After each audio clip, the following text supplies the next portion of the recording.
welcome to another edition of the VOD Weekly News Recap. I am Njie. Good evening. President Adama Barrow on 25th September 2023 launched the SOS Children's Village 5-year strategy plan in the Youth Development and Employability Project YouthCan at the Sadao da Keraba Jawara International Conference Center in Bigelow. During the event, President Barrow said the SOS Children's Village in the Gambia has partnered with the government for over 40 years and that they have further complemented government's effort by supporting vulnerable young people and families by making them happy and self-reliable. It is widely known that the SOS villages provide access to essential services such as protection, education, health, emergency relief, and alternative care for children who either lost or are at risk of losing parental care.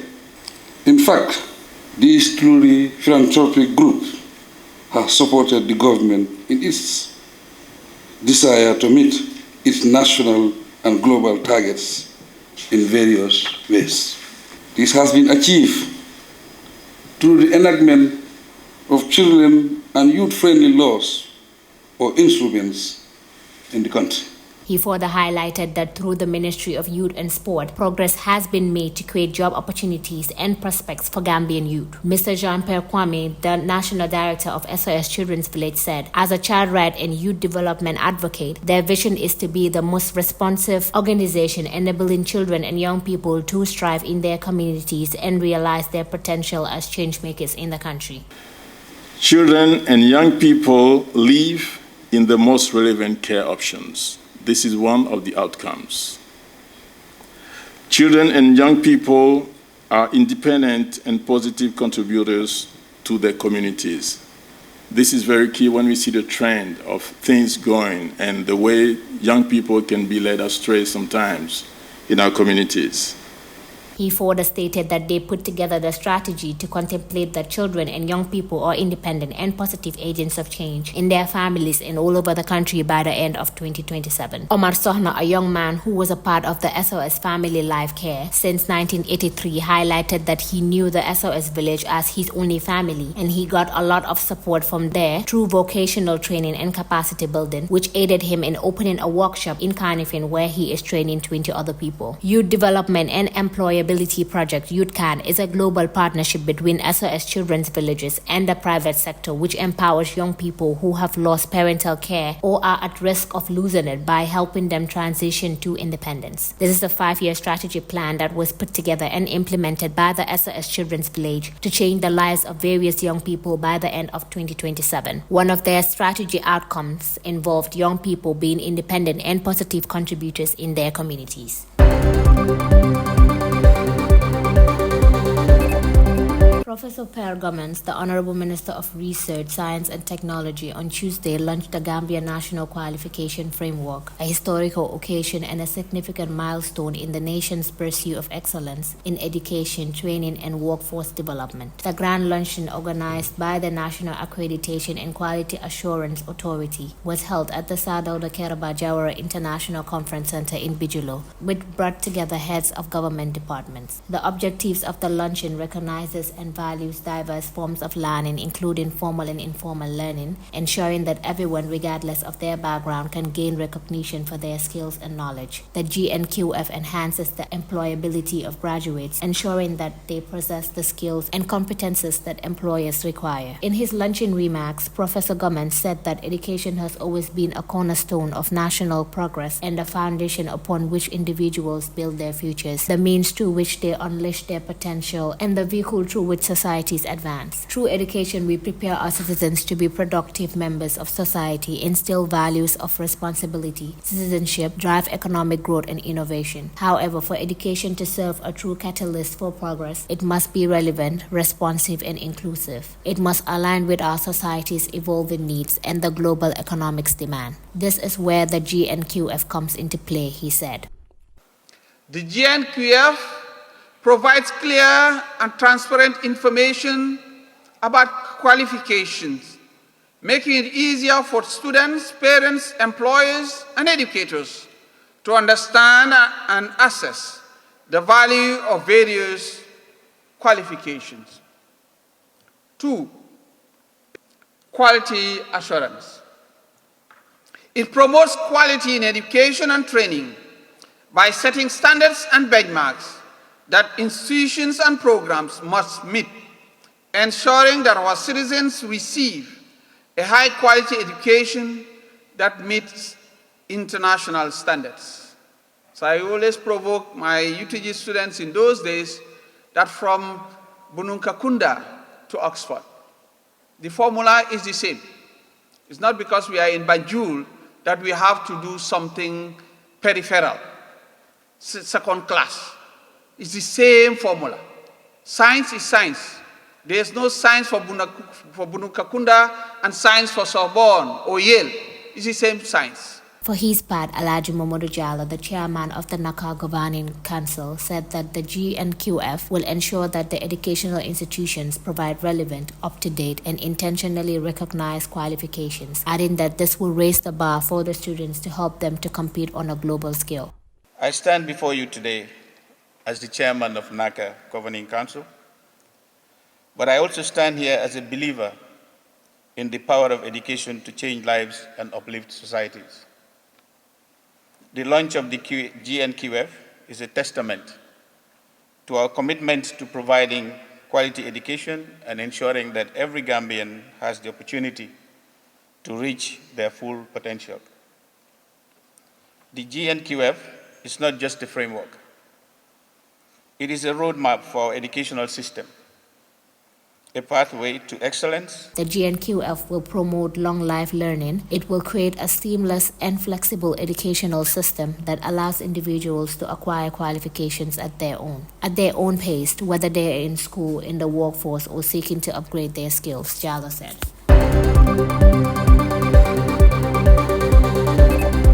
The seduction trial of Brikama Area Council's chairman Yankuba Dabo resumed at the Banjul Magistrates Court on Monday, with the court dealing with the ruling on the defense motion seeking for presiding Magistrate Thomason to recuse himself from the case and for the trial to hold until an appeal from the High Court is determined. In his ruling on the twin motion, Magistrate Thomason declined to recuse himself from the case, arguing that recusal is not an automatic but at the discretion of the Chief Justice, meaning that unless directed by the Chief Justice, he will continue to sit over the case. The magistrate, however, granted the other prayer of the defense by ruling that the proceedings of the case would be halted until a decision on the appeal made to the High Court is reached. Meanwhile, the defendant Yankuba Dabo had expressed dissatisfaction with the ruling, arguing that the court has already formed an opinion on the entire trial in the ruling and has taken into account extraneous matters that were not presented as evidence. Dabo asserted that the court has predetermined the outcome of the case without hearing his defense, thereby rendering his defense futile and academic.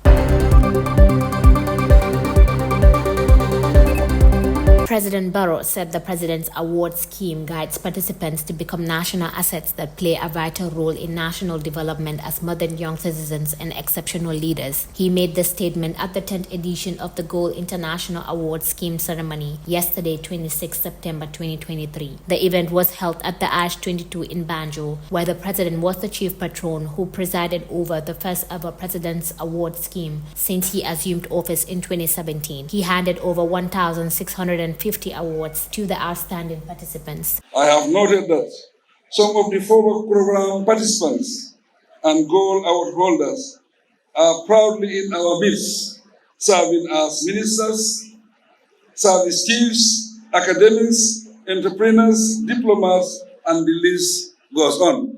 We are proud of all of you and the various roles you now play in advancing the affairs of our dear motherland. Today we are here to recognize those who completed the program during the past 8 years but have not received their gold awards. President Barrow further highlighted how the program has aimed to instill a sense of responsibility and patriotism in the awardees so that they can positively impact the lives of others and contribute their quota to their nation's development. The strategy employed is to attain this through community service rendered during the routine activities of the PIA participants.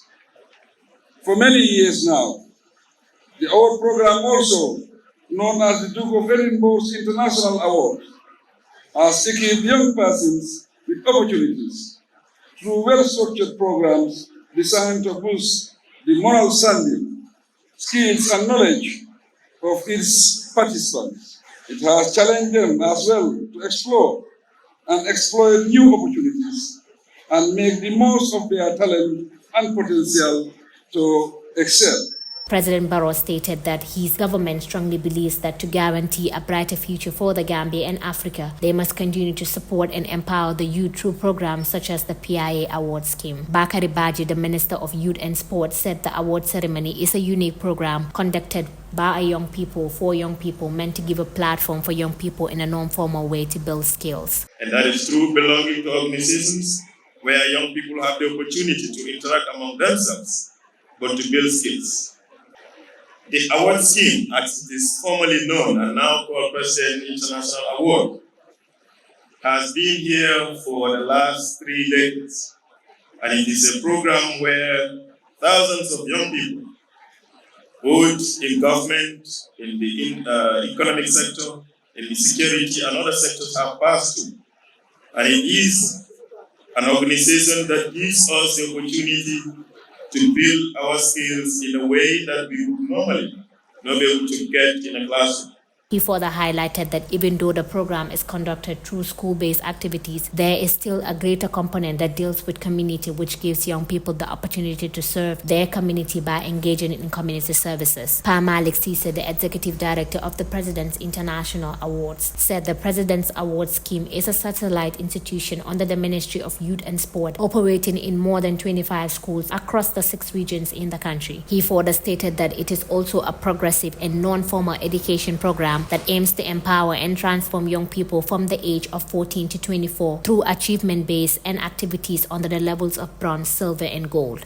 With 4 mandatory sections: service, participants engage in community services to positively impact their surroundings, and adventurous journeys known as the expeditions. It's a journey of several kilometers outside their usual environment, either on foot journey or other means of explorations. The gold award level where we are today, a participant needs to cover 80-kilometer foot journey, 40 kilometers going, and 40 kilometers when coming. The skill and interest, pursue a skill, a job, or a personal interest to meet set goals and targets. And the last 4 mandatory section is the physical recreation.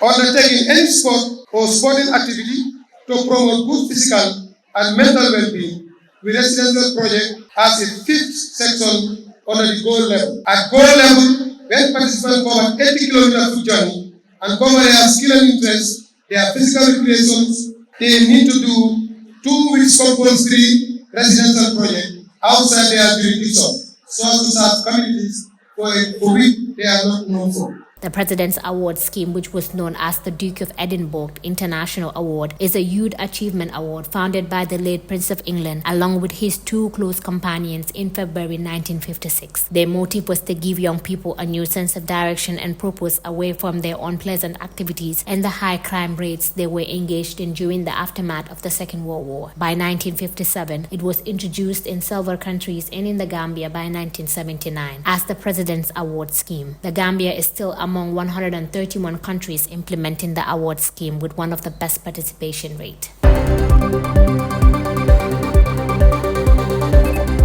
The Kanifing Municipal Council on Tuesday signed a memorandum of understanding with the National Environment Agency to collaborate and share resources to improve environmental management within the KM. At the signing ceremony, the Director of Technical Services Network at the National Environment Agency, Malik Ba, has disclosed that the partnerships between NEA and KMC is designed to improve coordination and enforcement of our environmental laws that's geared towards the prevention of incriminating littering in public places, a practice that is unhealthy to the public and the environment. The agency, he said, cannot do it alone as they continue to face a lot of challenges in the enforcement of environmental laws, including the banning of plastic bags order 2015, the anti-littering regulation 2007, among a host of other environmental legislations. The NEA is with the view that this partnership between KMC and the agency would yield dividend in maintaining a healthy and pollution-free environment for Gambians, he pointed. You will all agree with me that the KMC and NEA has had a long-standing relationship in the past, and this strong partnership being signed today is to further cement the already cordial relationship between the two institutions as amplified and manifested in our regular engagement in the enforcement of the ban on plastic bag order 2015 and anti-littering regulations. In conclusion, he hailed this partnership to improve coordination and enforcement of our environmental laws geared towards the prevention of incriminate littering in public places, a practice that is unhealthy to the public and the environment. Thus, this calls for sectoral planning and development initiatives in the fields of environment to help strengthen institutional capacities, awareness creation, and education for the public, build capacity of local structures for increased and sustained environmental development efforts, which is more cost-effective than establishing new structures outside the basic social fabric of the communities. The Lord Mayor of KMC, Ahmed Talib Bensouda, who presided over the program, noted that addressing their common goals of protecting the environment and improve livelihood of people of his municipality. That's all we have for you today. Until we come your way again, I'm Njie on the VOD.